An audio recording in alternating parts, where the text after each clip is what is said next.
Bienvenidos al Seminario del Lenguaje de la Música. Le llamamos a este seminario el lenguaje de la música porque queremos que entiendan que la música sí es un lenguaje. Cuenta con todos los elementos de un lenguaje. Tiene su gramática, sintaxis, tiene comunicación y tiene significado. Ahora, el significado es abstracto, no concreto, por eso es que algunos se confunden en este punto. Pero sí es un lenguaje. Y en estas sesiones les vamos a mostrar que la escritura enseña esto, que hay lenguaje en la música. Incluso es una de las ilustraciones que usa la Biblia. Y además de los musicólogos, en el campo de la psicología de la música, y particularmente los que estudian la sociología de la música, reconocen el hecho, y todos están de acuerdo, en que la música es un lenguaje. Y si podemos entender el lenguaje, podremos tener discernimiento en el campo de la música, porque nada puede conocerse de la verdad aparte del lenguaje. Esa es una aseveración de un gran filósofo, y él reconoce el hecho de que si no nos ponemos de acuerdo respecto a los términos de nuestro lenguaje, si no estamos de acuerdo sobre los significados de nuestras palabras, no habrá comunicación entre nosotros. Así que si no entendemos lo que se está diciendo en ese lenguaje, no habrá una comunicación correcta. Así que es importante que entendamos que la música es un lenguaje y debemos saber cuáles son los elementos de ese lenguaje si vamos a entender la música. Ahora, el seminario se divide en 6 sesiones. La primera sesión que veremos hoy se llama El Dios de la música. ¿La música fue una idea tardía de Dios? ¿O es algo que forma parte permanente de la economía divina? A la segunda sesión le llamamos El mensaje de la música. ¿Qué es lo que se está comunicando? ¿Puede la música comunicar ideas? ¿Puede la música comunicar algo? ¿Y podemos entender lo que la música está comunicando? La tercera sesión se llama el sonido de la música.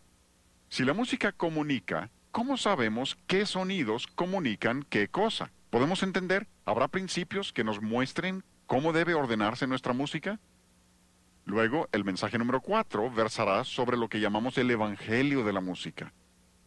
¿Se relaciona la teología con la música? Y tenemos ciertos tipos de música. ¿Habrá también ciertos tipos de teología que van con esa música? En el mensaje número 5 hablamos acerca de los efectos de la música. ¿Nos afecta la música? Y si nos afecta, ¿cómo nos afecta? ¿Y qué es lo que nos afecta? Y si entendemos eso, podemos entonces saber qué clase de música debemos tener por los efectos que produce. Y luego en la última sesión, hablaremos acerca del propósito de la música. ¿Para qué nos dio Dios la música? ¿Para qué la tenemos? ¿Cuál es el propósito básico, subyacente, y para qué nos dio Dios la música? Y así completaremos el seminario del lenguaje de la música, y espero que estén presentes en estas 6 sesiones para que aprovechen todo lo que estamos diciendo y tengan el contexto, porque no hay que tener las cosas fuera de contexto. Así es como sabemos también que la música es un lenguaje, tiene contexto. Y si tomas un sonido equivocado y lo pones en el lugar equivocado, lo tienes fuera de contexto. Y mucho de lo que se estudia en la escuela de música es cómo armar ese contexto y saber qué es lo que cabe en cada contexto. Así que espero que no se pierdan ninguna de las 6 sesiones para que tengan el panorama general de lo que Dios nos está diciendo acerca de la música. Queremos usar como lema para nuestro tiempo juntos la palabra de Dios. Y una de las primeras cosas que descubrimos viene de 1 Corintios, capítulo 14, versículo 7. Ahí el apóstol Pablo, y hablando de lenguaje, saben que los capítulos 12 al 14 de 1 Corintios tiene que ver con lenguaje, y Pablo está corrigiendo los abusos ahí en la iglesia de Corinto. Y lo que usa como ilustración en el capítulo 14 es la música. Porque llega al versículo 7 y dice, si la flauta o la cítara, y hablaremos después de lo que significan algunas de las palabras que se usan para esos instrumentos. Pero dice, si no dieren distinción de voces, ¿cómo vas a saber lo que se está comunicando? O sea que Pablo está diciendo, miren, se trata de un lenguaje. Y luego en el versículo 8 continúa y dice, si la trompeta diere sonido incierto, ¿cómo vas a saber lo que debes hacer? Si debes ir a pelear, si te están llamando a levantarte en la mañana, ¿cómo vas a saber si no conoces el lenguaje? Y como veremos más adelante, aún en este pasaje, donde muchas veces hemos pensado que se refiere a la letra, en la mayoría de los casos, se está refiriendo a la música misma. Y dice, si diere un sonido incierto, o sea que si no conoces el lenguaje, ¿cómo vas a saber lo que debes hacer? Así que toda nuestra tesis está fundada en un principio bíblico que se aplica a todas las áreas de la vida. En este seminario solo vamos a aplicarlo al área de la música, pero esto se aplica a toda la vida. Nuestro lema para las 6 sesiones será Efesios 5:10. El versículo dice que tú y yo como creyentes debemos de estar comprobando lo que es agradable al Señor. Vamos a repetir el versículo juntos empezando por la cita. ¿Vamos? Efesios 5:10. Comprobando lo que es agradable al Señor. Observen ahí la palabra comprobando. La palabra comprobando, en este caso, como en muchos otros en la Biblia, significa poner a prueba las cosas. Dios quiere que pongamos a prueba las cosas. Algunos dicen, pues cuando haces eso estás juzgando. No. Juzgar es pronunciar sentencia sobre alguien o algo. Y aunque la Biblia nos pide en ciertos casos que hagamos eso, aquí no se está refiriendo a eso. Aquí se refiere a poner a prueba. Ponemos a prueba casi todo. Supongamos que voy al médico.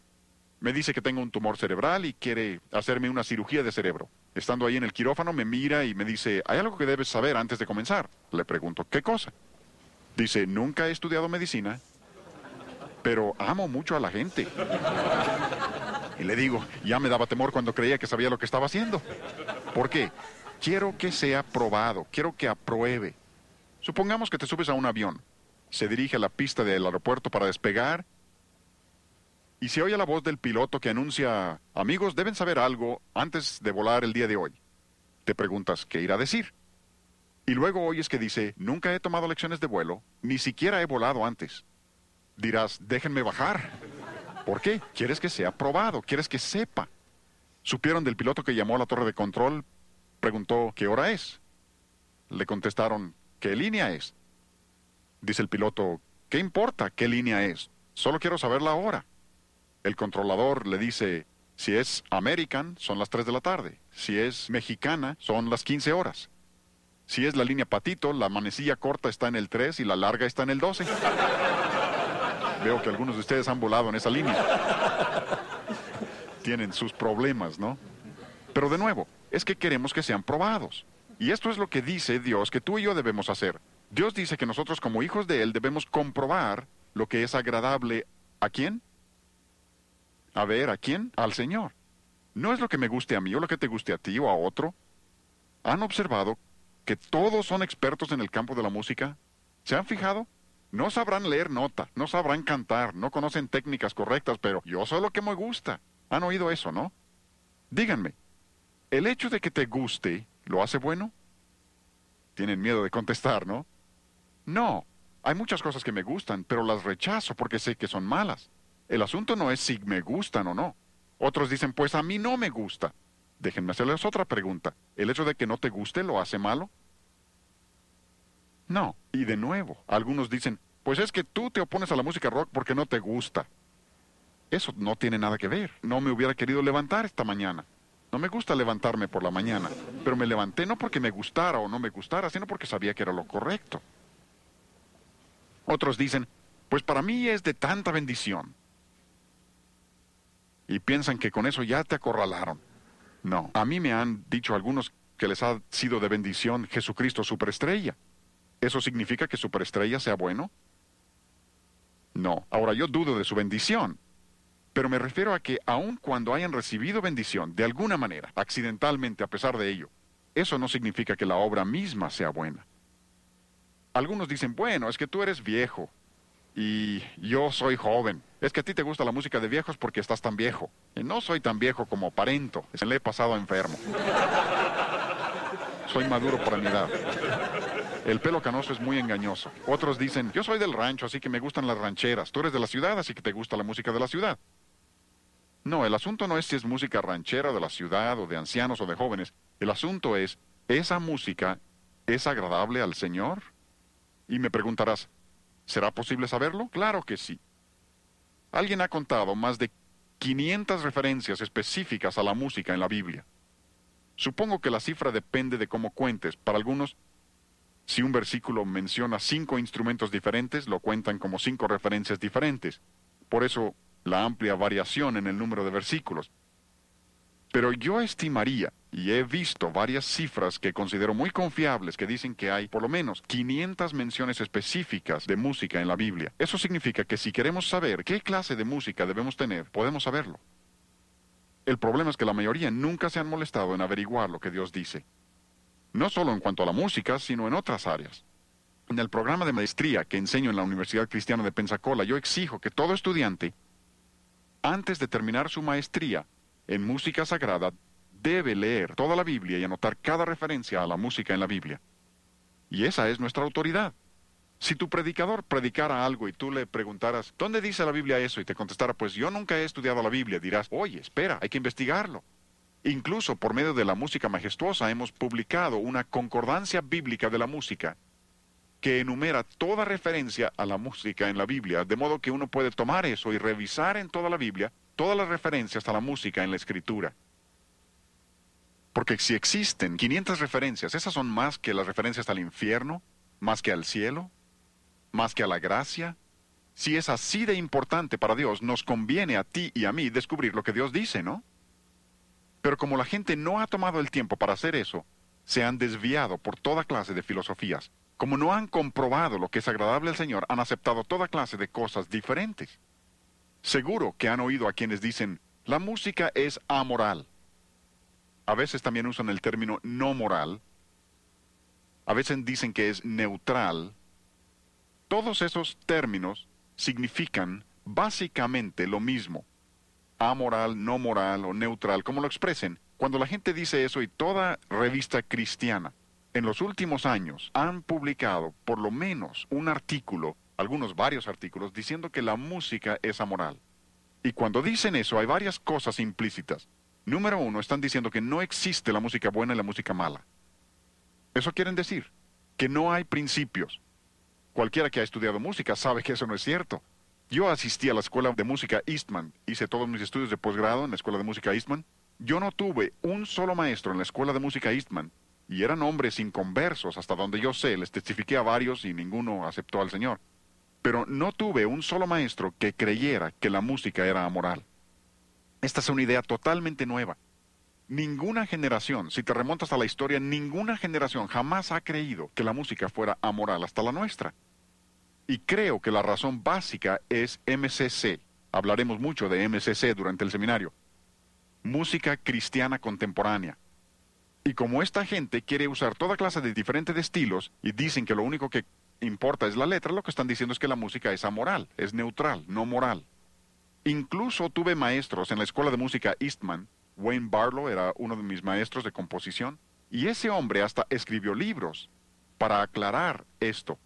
Howard Henson, quien era director de la escuela de música Eastman durante casi 50 años, un músico singular de renombre internacional, compuso óperas, sinfonías y en uno de sus mejores libros dijo, la música puede ser filosófica u orgiástica, o sea que te puede elevar intelectualmente, filosóficamente o puede ser sensual. Incluso usa el término orgiástica.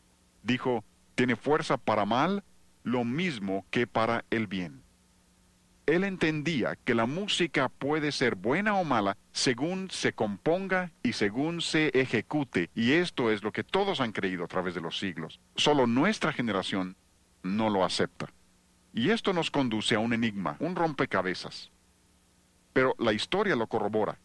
Conforme el hombre se vuelve más intelectual, más culto en la sociedad, más desarrollado industrialmente, ¿qué ha sucedido con su moralidad? Siempre se deteriora. Pueden verlo en Roma. Roma no cayó por ser una cultura tan maravillosa, cayó porque perdieron el rumbo moralmente. Grecia lo mismo. Egipto lo mismo. Estados Unidos, nuestro país. En la medida que hemos desarrollado increíblemente las comunicaciones, computadoras, toda clase de tecnología, ¿qué ha sucedido con nuestra moralidad? Tenemos computadoras que nos permiten llevar una Biblia en el bolsillo. Pero al mismo tiempo, nuestra moralidad se ha deteriorado. Tenemos problemas terribles con toda clase de inmoralidad, enfermedades venéreas y todo lo que lo acompaña. ¿No es increíble? Pueden ver cómo sucede esto. Y resulta que la razón de ello es que creen que puedes educar a una persona para hacerla más moral. No funciona de esta manera. No se hace moral a las personas mediante educación. Otra cosa que dicen, no solo dicen que la música no es ni buena ni mala, cuando dicen que la música es amoral. Otra cosa que están diciendo estos que creen que el razonamiento amoral y el pensamiento amoral, y hay muchos, ese es el pensamiento de nuestra época, y lo que están diciendo es que a Dios no le interesa qué clase de música usamos. A Dios no le importa. Para Él es lo mismo. Si quieres usar rock pesado, está bien, mientras la letra sea buena. Si quieres usar rock punk o rock thrash, le llaman punk thrash, metal pesado, aunque le llamen metal celestial, es lo mismo. Si quieres usar eso, por Dios no hay problema, le da igual. Y nada podía estar más lejos de la verdad. He consultado varios diccionarios seculares. Estos no son diccionarios bíblicos, son diccionarios seculares para ver cómo definen el término amoral. Un diccionario dice que amoral significa sin sentido de responsabilidad moral. Y creo que es muy acertado. Tengo varias objeciones contra la enseñanza de educación sexual en nuestras escuelas públicas. Tengo varias objeciones. Pero una de las objeciones más grandes es que lo están enseñando como un asunto amoral. Tú y yo sabemos que moralidad sí está estrechamente relacionada con la sexualidad. No se pueden separar las dos cosas. Tengo varias objeciones contra el movimiento pro-aborto, pro-elección, según le llaman. Creo que le deben llamar pro-homicidio. Tengo varias objeciones, pero una de las objeciones más grandes es que lo están presentando como un asunto amoral. O sea que puedes matar a una persona que aún no ha nacido y decir que no tiene nada que ver con principios morales. Pero esta es la filosofía de nuestra época, ha penetrado a todas las áreas de nuestra vida. La educación sexual, medicina, aborto. Una de las cosas que son interesantes para mí al descubrir esto es que muchos médicos en la actualidad no toman el juramento hipocrático que tomaban todos los médicos hasta hace pocos años. ¿Y por qué? Porque una de las cosas que promete el juramento hipocrático, entre otras cosas, es que particularmente no asistiré a una mujer para la obtención de un aborto. Eso es parte del juramento que hacían los médicos. Con razón, muchos de ellos no la quieren tomar. Y la razón por la que han adoptado esa postura es que, según dicen, es amoral. No es algo que sea afectado por ningún principio moral. ¿Hasta dónde puede llegar la necedad? Ahí es donde los diccionarios son perfectamente acertados. Otro diccionario dice, amoral significa incapaz de distinguir entre lo bueno y lo malo. Y eso también es muy acertado, porque estas personas que hablan de razonamiento amoral y pensamiento amoral, por ejemplo en el campo de la música, los que creen que la música es amoral, y que puedes tener rock o rock pesado o metal pesado, lo que sea, y llamarle cristiano, pronto pierden su sentido de lo bueno y lo malo también. Pronto pierden el sentido, como les mostraré en la sesión 4 cuando hablemos acerca de los evangelios de la música, y que la mejor táctica de Satanás para introducir su evangelio falso a las iglesias es por medio de la música. Y la razón es que cuando han aceptado una música incorrecta, luego pierden el sentido de lo bueno y lo malo, y no pueden distinguir la verdad del error.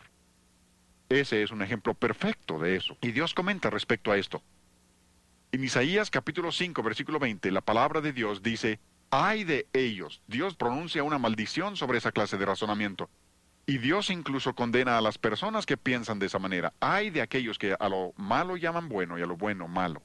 Y luego continúa el versículo y habla de que no pueden distinguir entre lo dulce y lo amargo, y pierden incluso la capacidad para distinguir entre luz y tinieblas, dice Dios. ¿Por qué? Porque han aceptado la idea de que no hay bueno y malo, y han perdido su sentido de responsabilidad moral y de bueno y malo.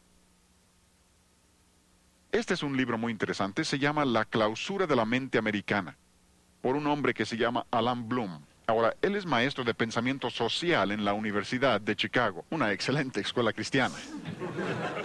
Saben que no es así. Es una de las escuelas más liberales en el país.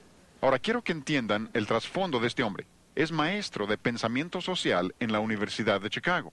Cuando recién salió su libro, los liberales estaban fascinados, elogiándolo a más no poder. Luego de pronto entendieron lo que estaba diciendo, y ya no les gustó tanto.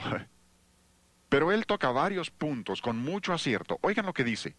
Bien pudiera ser que la locura más grande de la sociedad le parezca normal a ella misma. Esa es una cita formidable. ¿Ven? Porque el aborto es una locura absoluta. Se nos ponían los pelos de punta cuando leíamos de madres en la India que arrojaban a sus bebés al río Ganges. Nuestro país ha ido mucho más allá. Las últimas cifras que yo vi reportaban que nuestro país en este momento está matando bebés antes de que nazcan a razón de más de 4,000 diarios. 4,000 diarios. Una locura absoluta. Pero si te opones, te meten a la cárcel. Te tachan a ti de loco. Homosexualidad es una locura, un disparate, pero ha llegado a ser aceptado ahora. Recientemente en la ciudad de Nueva York desfilaron más de 500,000 personas promoviendo la homosexualidad, promoviendo esas inclinaciones. ¿Ven? Bien pudiera ser, dice, que la locura más grande de la sociedad le parezca normal a ella misma. Y parte del problema es que nuestros juzgados ahora operan sobre las opiniones de la sociedad, no sobre la ley misma. Están decidiendo sobre la base de lo que es normal y aceptado entre la sociedad y la cultura. Y esa no es ninguna base. Observen además aquí, particularmente los padres, ustedes necesitan tomar nota de esto. Dice, la televisión en comparación con la música, ahora, no está menospreciando los efectos de la televisión. Reconoce los efectos tremendos que puede tener la televisión, pero dice, si lo comparas con la música, juega un papel comparativamente pequeño en la formación del carácter y los gustos. Recuerden que este es un maestro de pensamiento social en la Universidad de Chicago, no es un predicador. Y no está menospreciando la televisión, pero dice que si comparas eso con la música, ¿quieres desarrollar el carácter y los gustos de los jóvenes en el sentido correcto? Dice, no se preocupen únicamente por la televisión, fíjense en la música que están escuchando, porque tendrá un efecto aún mayor. Y luego habla muy específicamente, y no voy a ser tan específico en estos seminarios, pero su libro dice con mucha claridad, la música rock apela a un solo factor, la apelación barbárica al deseo sexual. Él abiertamente reconoce, como casi todos en el campo del rock secular, que su música es la música de la sensualidad, solo que ellos no le ven nada de malo a eso, pero nosotros como cristianos sí debemos verlo. Luego continúa y dice, los jóvenes saben esto perfectamente, aun cuando sus padres no. O sea que la juventud entiende lo que está sucediendo, aun cuando los padres frecuentemente son engañados. Me gusta este libro, me gusta su título, se llama Matándonos de deleites. Neil Postman es maestro de artes y ciencias de la comunicación en la Universidad de Nueva York. Y repito, que quiero que vean su trasfondo, ¿sí? Pienso que pudiera tener un trasfondo cristiano, pero no da evidencias de que entienda principios cristianos, aun cuando creo que tiene un trasfondo cristiano. Pero él dice cosas muy interesantes en su libro, lo citaremos en varias ocasiones durante este seminario. Dice, sostener que la tecnología, o la música en este caso, es neutral, no moral, amoral, es una ridiculez pura y simple. No podría haberlo dicho mejor yo mismo. Lo que está diciendo es que el medio, como dice Marcia McLuhan, el medio es el mensaje. Está diciendo que no se puede separar el medio del mensaje. Y lo demostraremos eso en varias de las sesiones para comprobar que eso es cierto. No se pueden separar las dos cosas. La manera de decir algo determina en gran medida lo que significa. Y él dice, no se puede separar la tecnología, y aquí está hablando de la televisión en particular, y ese es el ejemplo que usan la mayoría de los de la música cristiana contemporánea. Usan la televisión como ilustración para decir que lo que importa es únicamente la letra. Pero aún este hombre reconoce que la televisión, que es un objeto neutral, no es un objeto viviente, como lo es la música. Pero dice que aún la televisión no se puede considerar neutral o no moral. Lo interesante, y esto es algo que sé que la Biblia lo dice, y sé que es absolutamente cierto, pero me cuesta trabajo aceptarlo. ¿Tienes cosas así? Sabes que son ciertas, y la Biblia lo dice, pero es difícil. Cuando Jesús dijo en Lucas 16 que los hijos de este siglo son más sagaces que los hijos de la luz, yo digo, no debe ser así. Los cristianos que tenemos la palabra de Dios, tenemos al Espíritu Santo para guiarnos, debemos entender mucho más que el mundo, ¿no? Pero con frecuencia vemos que el mundo entiende cosas que aún algunos cristianos se niegan a aceptar. Por eso citamos a tantos de estas personas en el seminario para demostrar que aún el mundo acepta estas cosas y las entiende. Este es un libro muy interesante por un inglés que se llama David Tame. De nuevo, creo que este hombre entiende principios cristianos, pero es un escritor secular. Ha escrito un libro que se llama El poder secreto de la música. Menciono este libro porque particularmente tantas personas me preguntan, ¿usted se opone a la música rock? ¿Se opone a alguno de los compositores y su estilo de vida? ¿Y qué de Beethoven? Y Mozart y Haydn y estos hombres. Muchos de ellos no eran cristianos y no vivieron como debían y aceptas la música de ellos. ¿Por qué? David Tame da la mejor respuesta que yo he visto. En su libro, él analiza todo el trasfondo, pero dice, el concepto de que la música afecta el carácter fue la gran fuerza que inspiró la vida de los grandes compositores. Y es que todos los compositores del pasado, aun cuando no hayan sido todo lo que debían ser en su vida personal, buscaban elevar a las personas y ayudarles con su música. Es por eso que pasaron años estudiando el arte de la música. Beethoven era maestro de su arte. Tenemos incluso algunos de los ejercicios de las composiciones de Haydn y se ve su desarrollo como músico. Pasó años de su vida desarrollando el arte porque consideraba que podía afectar el carácter y ayudar a la gente y elevarla. Esa es la filosofía que viene de los griegos y se llama la doctrina del ethos, que la música sí afecta el carácter. Pero muchos de los grandes compositores, todos los grandes músicos del pasado, siempre han creído que podían ayudar a las personas. Es como un médico, vas al médico y te dice que tienes apendicitis, quiere quitarte tu apéndice. Le preguntas, doctor, ¿es usted cristiano? Dice, no, entonces no me dejo operar. Eso sería una locura. Ahora, yo prefiero al médico cristiano si es posible, pero no siempre es posible encontrar uno. Pero si es fiel al juramento hipocrático, hará lo mejor que puede hacer por mí. Y de todas maneras, solo Dios puede sanarme. Confiaré en él en el campo de la medicina. Posiblemente sea mal hablado, fumador, toda clase de cosas. Y no confío en él en esas áreas, pero sí confío en el área de la medicina. Pueden confiar en Beethoven, Haydn, Mozart, en el campo de la música, porque son expertos e intentan elevar a las personas. A veces incluso le llaman una experiencia espiritual. No entienden lo que es una verdadera experiencia espiritual. Cuando yo tocaba con orquestas sinfónicas hace años, tocábamos, por ejemplo, la 9ª Sinfonía de Beethoven, y algunos de los músicos decían, ¡qué maravillosa experiencia espiritual! Yo siempre diría, no, era elevador, pero no espiritual, porque la espiritualidad únicamente viene por Jesucristo y su palabra, no viene por medio de la música. Pero todos los compositores del pasado han reconocido el enorme poder de la música. Continúa y cita a Aristóteles. Si uno escucha música mala, tiende a ser una persona mala. Si escucha música buena, tiende a ser una persona buena. ¿Ven? A través de los siglos los hombres han pensado así. Aristóteles creía esto, Pitágoras lo creía. Podríamos enumerar un sinfín de hombres del pasado que entienden que la música sí afecta el carácter. De nuevo, lo que estamos diciendo, y queremos repetirlo juntos, es Efesios 5:10, comprobando lo que es agradable al Señor. Ahora, si vamos a hacer eso, tenemos que ir a la Escritura. Así que vamos a 3 versículos que quiero que escriban, porque quiero que recuerden estos. Estos son de enorme importancia. Esto será fundamental para todo lo demás que digamos en el seminario. Y si entienden lo que estamos diciendo aquí, habrán adelantado mucho en el desarrollo del discernimiento en el área de la música. Quiero darles 3 versículos que nos enseñan 3 cosas acerca de Dios, y los 3 versículos dicen básicamente lo mismo. Y como dijimos antes, siempre que Dios repite algo es con un propósito. A ti y a mí se nos acaban las palabras. Cuando alguien te pregunta, qué gusto verte, ¿cómo estás? Realmente no quieres que te cuente. Si te empieza a contar del dedo que le duele y de sus caries, realmente no querías saber eso, solo es una manera de saludar. Pero Dios no hace eso. Cuando Dios repite algo es con un propósito. Y Dios repite esto 3 veces. La primera vez está en Éxodo, en el primer canto que la Biblia contiene, Éxodo 15:2. Esto está en los libros históricos. Si pasamos a los libros poéticos, en el Salmo 118:14 encontraremos la misma verdad. El segundo grupo importante del Antiguo Testamento, la misma verdad.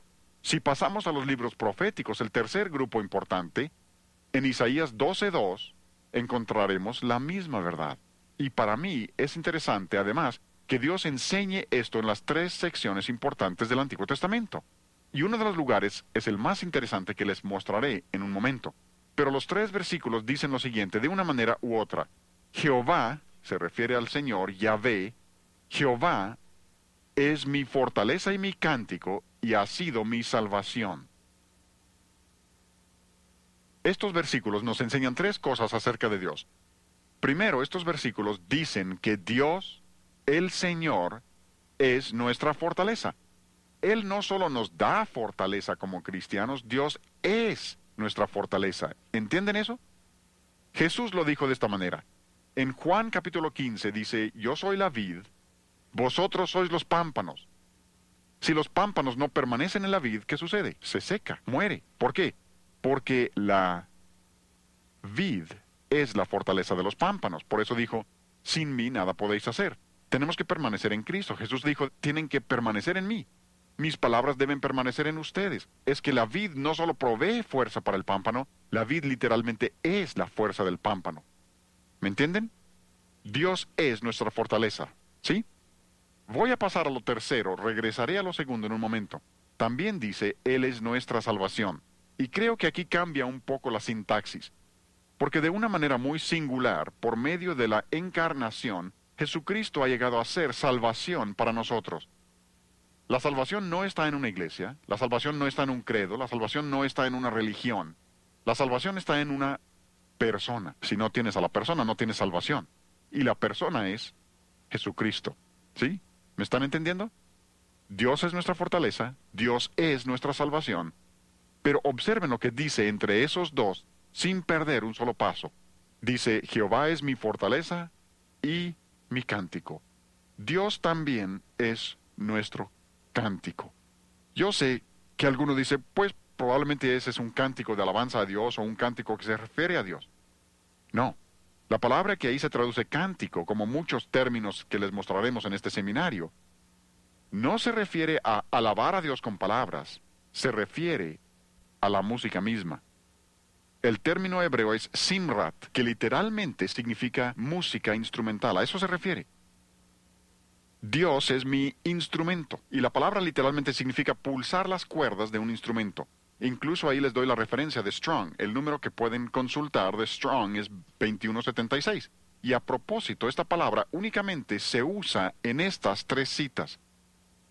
No está en ninguna otra parte del Antiguo Testamento, y creo que cuando Dios limita de esa manera el uso de la palabra, intenta darle un significado especial.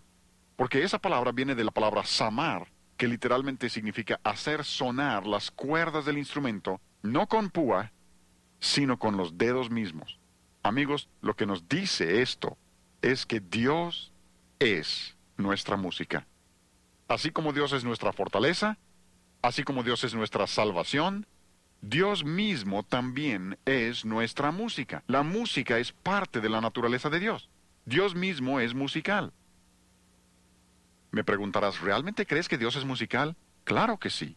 Incluso la música es lo único que yo sepa. Si tú sabes de otras, me gustaría saberlo. Es lo único que yo sepa que estaba en el cielo antes de que Dios creara el mundo, que tenemos aquí en la tierra con nosotros y que tendremos en el cielo en el futuro. ¿Saben de alguna otra cosa? Yo no. A mí me gusta predicar. Predico a la menor provocación y hasta provoco. Pero allá no necesitaremos predicación, pero sí cantaremos. Tendremos música, música instrumental. Apocalipsis habla de música instrumental. ¿Saben por qué? Porque Dios es musical. Es parte de la naturaleza de Dios. Y algunos dicen, incluso he leído algunos libros cristianos que dicen, Dios hizo la música para el hombre. No, Dios no hizo la música para el hombre. Había música en el cielo antes de que Dios creara al hombre. Incluso leí un libro cristiano, ¿se imaginan? Dice, el hombre aprendió a producir música imitando a los animales. Este ha aceptado la evolución y ni cuenta se ha dado. El hombre produce música porque Dios es musical, y cuando Dios nos hizo a su imagen, nos hizo a nosotros musicales también. ¡Qué emocionante!, ¿no? La música es parte de la naturaleza de Dios. Eso significa, y óiganme muy bien, esto es importante, y no les estoy enseñando verdades nuevas, ¿sí? Si es verdad nueva, es herejía. Lo que les estoy enseñando es algo que yo considero ha sido descuidado en el entendimiento de las personas. Pienso que hace siglos la gente entendía esta verdad. Y en nuestra generación, cuando tenemos más proliferación de la música, tenemos menos entendimiento de ella. Yo recuerdo, y esto como adulto, haber manejado mi auto pensando, ¿no sería maravilloso poder tener un tocadiscos en el auto? Y pensé, nunca se podrá porque no hay manera de hacer que la aguja permanezca en el disco. Ahora hay tocacintos, compact disc, puedes estar escuchando una sinfonía grabada hace años en algún lugar de Europa. ¿Cómo le hubiera gustado eso a Bach? Pero al mismo tiempo que tenemos esa proliferación de música, tenemos menos entendimiento del significado de la música y su mensaje. Pero Dios es musical, y eso significa que la música ha existido desde que Dios existe. ¿Oyeron eso? La música ha existido cuando cantamos juntos, cuando alabamos a Dios en nuestras iglesias. Estamos haciendo algo que Dios ha tenido desde la eternidad. Y nosotros lo haremos por la eternidad. Aquí solo estamos practicando un poco. Si eso no te emociona, tienes descompuesto el emocionador. es que la música es parte de la naturaleza de Dios. Ahora lo que sigue se va a poner un poco técnico, pero quiero que vean que sí existen pruebas de lo que estoy diciendo. Por ejemplo, en Sofonías 3:17 dice, Jehová está en medio de ti, poderoso, Él salvará, se gozará sobre ti con alegría, callará de amor, y ¿saben qué más dice? Se regocijará Dios sobre ti, su Hijo, con cánticos. Dios dice que cuando tú y yo hacemos lo correcto, ¿qué hace Dios? Canta. Así dice. Dios canta. Incluso, eso es fascinante si lo estudian a través de toda la Escritura, que Dios no solo canta, sino que toca la trompeta. Zacarías 9:14. Y Jehová el Señor tocará trompeta. El Señor toca. Así dice. No discutan conmigo, discutan con Dios. Dice, y Jehová el Señor tocará trompeta. Así dice la Escritura. Dios toca la trompeta. Y esto es fascinante para mí. Nunca había reparado en esto hasta hace poco, que cuando llegas a 1 Tesalonicenses 4:16, donde habla del regreso del Señor, ¿saben qué dice? El Señor mismo, con voz de mando y con voz de arcángel y con trompeta de Dios, descenderá del cielo. Y si comparas eso con el pasaje de Zacarías, verás que Zacarías 9 también está hablando de la segunda venida del Señor. Y bien pudiera ser que Dios mismo es el que toca la trompeta. Dice, con voz de mando y con trompeta de Dios descenderá. Pudiera ser. ¿Por qué? Porque Dios es musical. Y creo que una de las cosas más interesantes en cuanto a esto es que Jesucristo mismo cantó cuando estuvo en esta tierra. ¿Cómo lo sé? Mateo 26:30. Jesús está con sus discípulos en el aposento alto, está a punto de salir al huerto y a la cruz. Y dice que una de las últimas cosas que hicieron, lo último dice que hicieron, y cuando hubo, ¿qué? Cuando hubieron cantado el himno.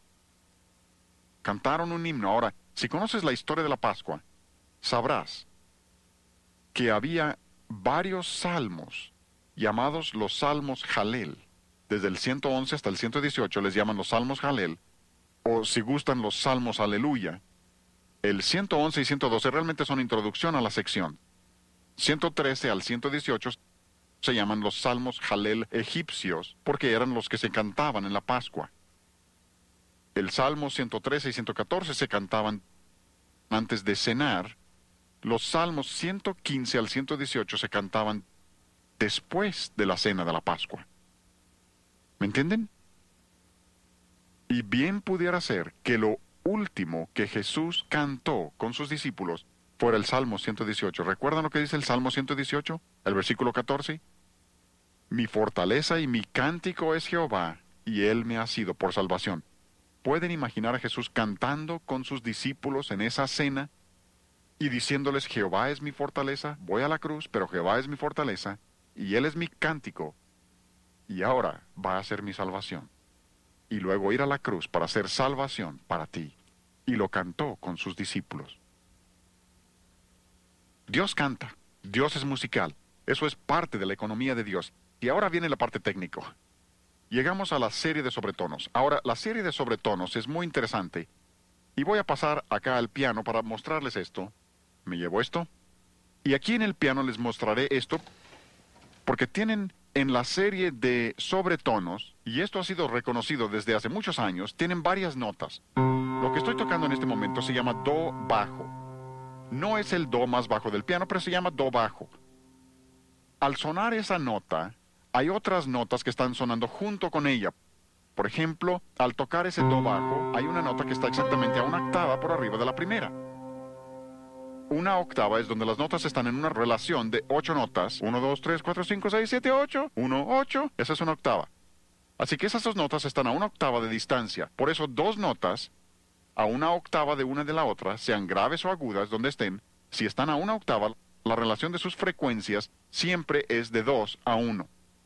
Ampliaré eso en un momento. Siempre es de 2 a 1. ¿Por qué? Porque el número 2 de la serie, número 1 es el fundamental, número 2 siempre es una octava. Pero si seguimos ascendiendo a través de la serie, le llaman parciales o armónicas, seguimos ascendiendo, número 3 es una quinta arriba de la segunda nota. 1, 2, 3, 4, 5, 1, 5. Por eso dos notas a una quinta de distancia La relación de sus frecuencias siempre es de 3 a 2, porque esa es la tercera nota de la serie.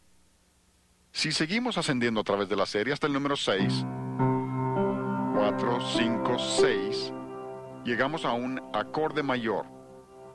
Por eso tanta de nuestra música se desarrolla sobre mayores. Nada tiene de malo el menor, pero así se presentan las notas en la serie armónica. Y en un momento les explicaremos más de esto para mostrarles cómo todo retorna a esta serie armónica. Pero lo que quiero mostrarles ahora es que todas esas notas, desde 2 hasta 6, y observen que lo que les he anotado las frecuencias, el do bajo tiene 66 vibraciones, el siguiente 132, exactamente el doble. El cuarto, que está exactamente a una octava arriba del 2, tiene 264. Y si observan, todos esos números son múltiplos de 11. Y hay exactamente 66 vibraciones entre el primero y el siguiente. Pueden seguir eso hasta arriba. Hay una razón para eso. Tiene su diseño. No es casualidad.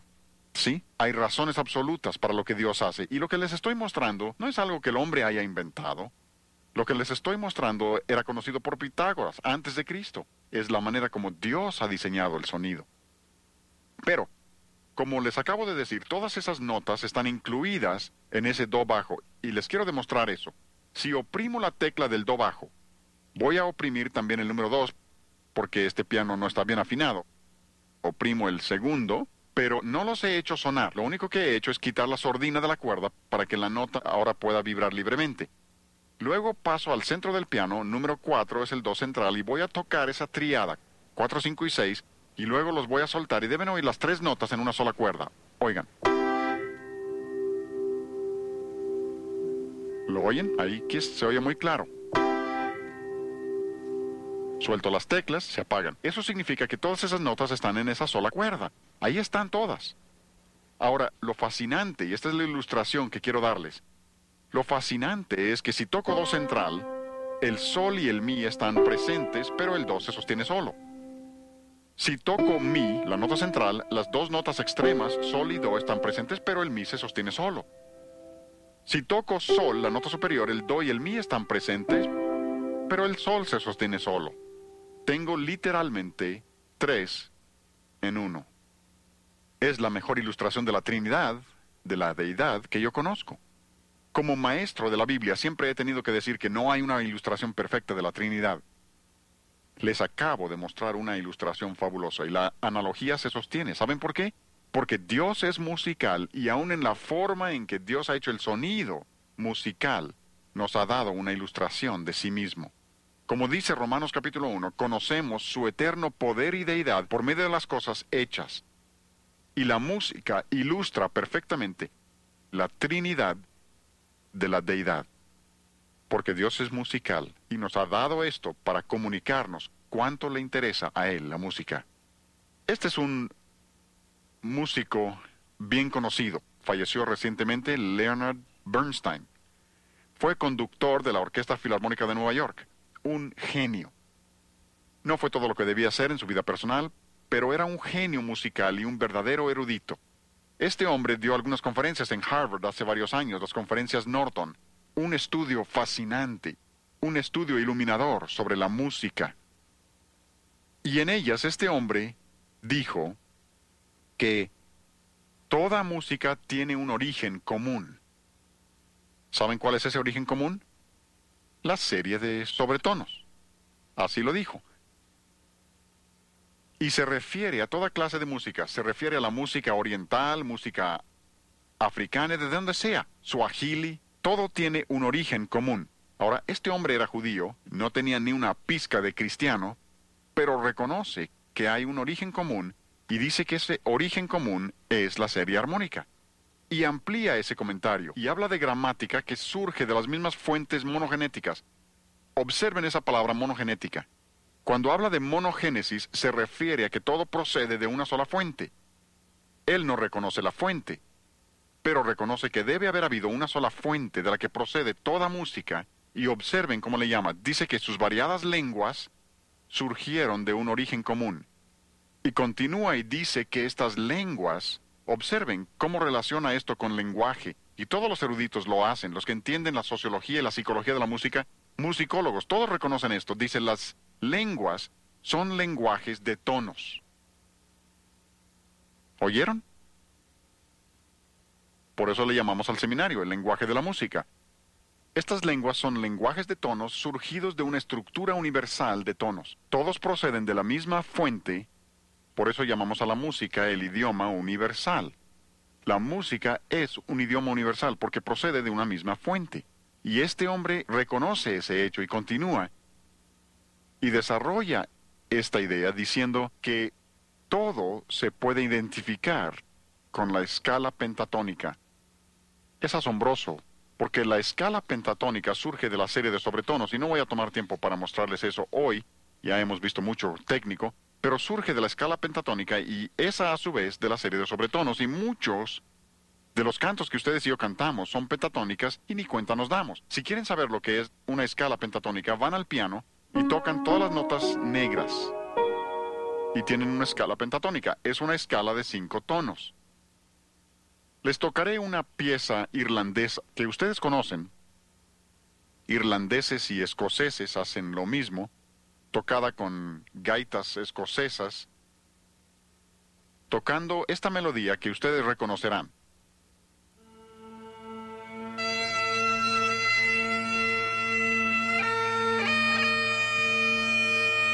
¿Ya lo reconocieron?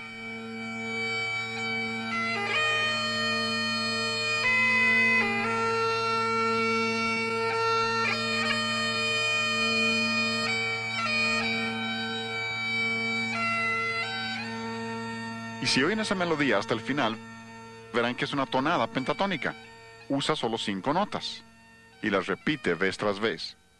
Pasemos de Escocia a África Central y lo que les voy a tocar es un africano nativo en la volta superior tocando un instrumento extraño que les parecerá saxofón, pero no lo es. Pero eso parece. Oigan el sonido.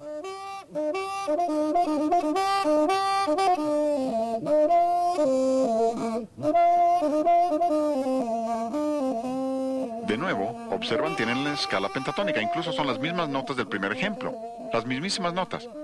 África, Escocia. Esa escala pentatónica es parte de la monogénesis. Tenemos varios himnos que cantamos. Si cantan, cuán firme cimiento se ha dado a la fe. Esa es una melodía pentatónica. O, oh corazones te ofrecemos, Dios. Y así sucesivamente. ¿Cuántos cantos que conocemos? Lo mismo que en cualquier país. Descubrirán que muchas de las melodías originales, los nativos de ese país, proceden directamente de la escala pentatónica. ¿Por qué? Porque hay una sola fuente. Ahora, el señor Bernstein dice que su desarrollo se llevó 10 millones de años. Es asombroso. Eruditos que son y pierden el camino cuando aceptan la evolución. Nosotros sabemos que es porque Dios es la fuente, y Dios es musical, y cuando nos hizo a su imagen, nos hizo musicales, y puso ese lenguaje musical en todas las personas. Este es un libro muy interesante, por una mujer que se llama Connie Fortunato.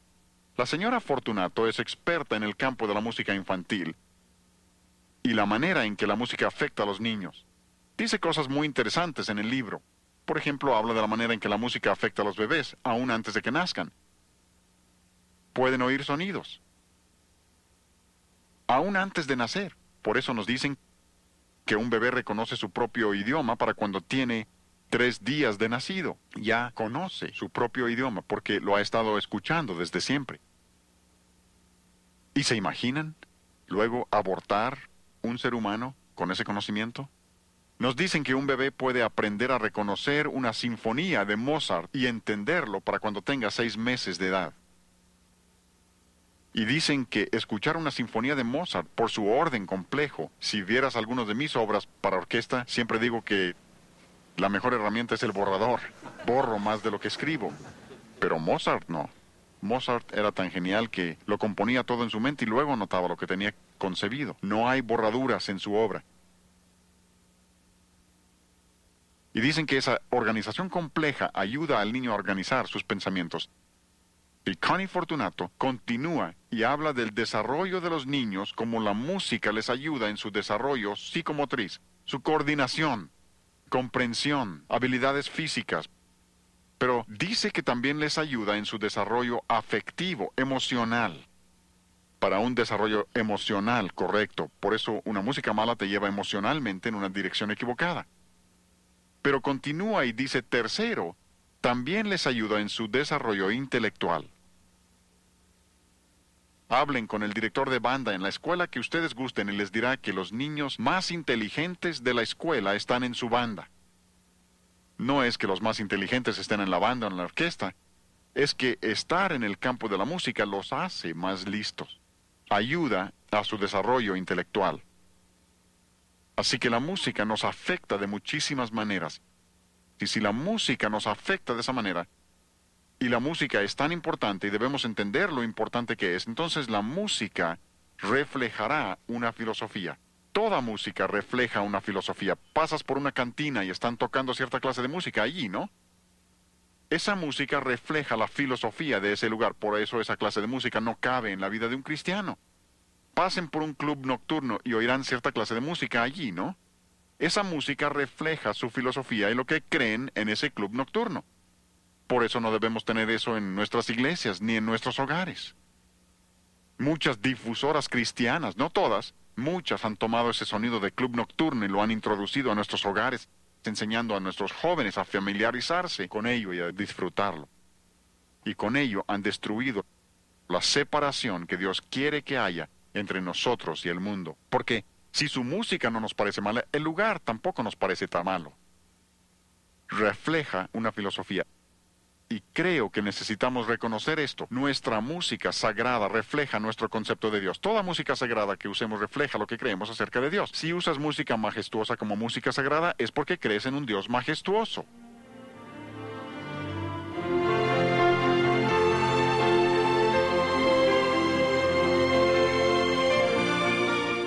Ahí tenemos una orquesta de cuerdas tocando Santo, Santo, Santo. Observen la majestuosidad de la música porque está pintando un cuadro, si ustedes gustan, y mostrando que si creemos que Dios es majestuoso, nuestra música también debe ser majestuosa. Pero, si no crees eso y piensas, bueno, yo puedo tener música sentimental como mi música sagrada, probablemente es porque piensas que existe un Dios sentimental que todo perdona y que es un anciano allá arriba y que no importa lo que hagamos, siempre que nos arrepintamos, Él nos perdona.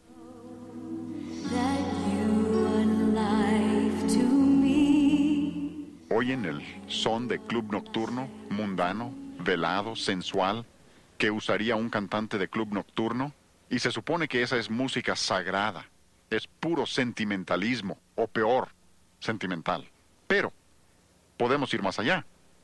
Si tienes música pop como tu música sagrada, es porque crees en un Dios pop.